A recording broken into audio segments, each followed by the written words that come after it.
pleasant day to all of our viewers today. I am Dan Anthony Tatoy, your one and only host for this short talk show. And welcome to our segment, Let's Talk About.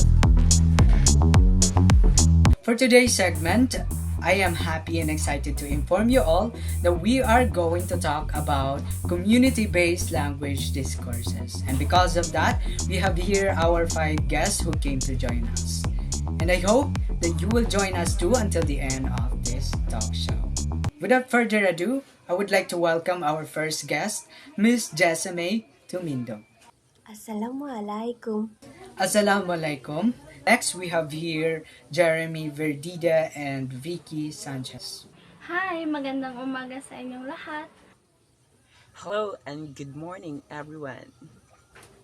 Let's also welcome Ranel Tuto and Marjorie Petalcuri. Thank you. Maayong buntag. It is my pleasure to meet you all virtually.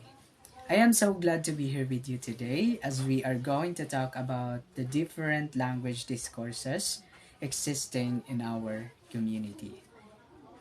First of all, I would like to take this opportunity to thank our 5 guests for being here with us. It's such an honor to be here with you guys. For the information of everybody, all of them can speak in English. So I would like to ask first Miss Jessamay. Okay, Miss Jessamay, what specific language discourses have you observed in our community? Well, good morning. It's our pleasure also to be here. Thank you, Dan. Well, one example of language discourses that can consider as a way to convey information is the communication between the teacher and his or her students inside the class. It is a scenario in which we can manifest the effective use of language because we can see that there is a good communication style that enables both the students and the teacher to understand the flow of the conversation real quick. Ms. Jessamay, thank you so much. Now I am curious as to what kind of language discourses Jeremy has observed. Let's hear something from her. Hi, magandang umaga sa inyong lahat. During the time of pandemic, which has been hard for all of us to go out frequently and spend more time outside with the people who is worth our time, are still able to communicate through technology that has power to transmit messages that we want to send to someone who wants to receive our message.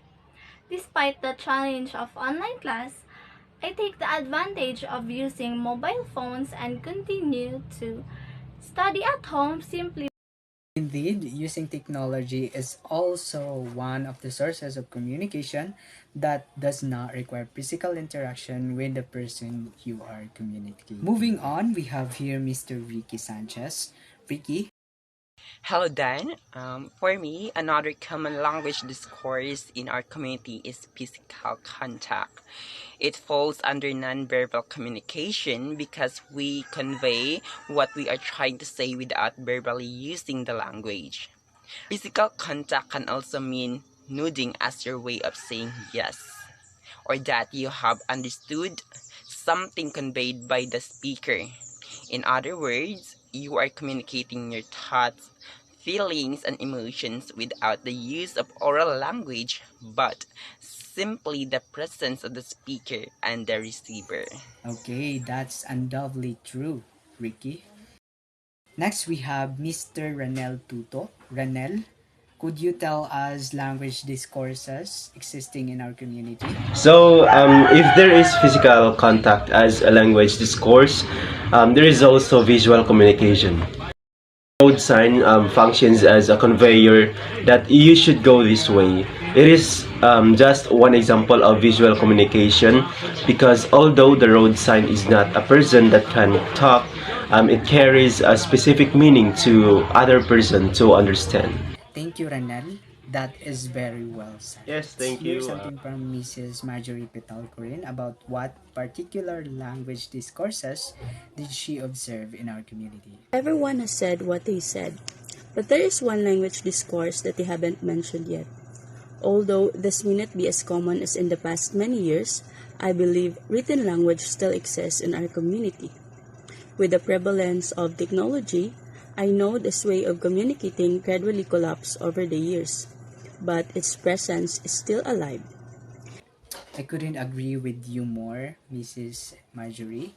Thank you for those wonderful thoughts of yours. Now we are done with this short talk show. I hope we have given you a vivid picture of how language flows in our community and the way people are able to observe its presence in many different discourses that you have heard from our guest today.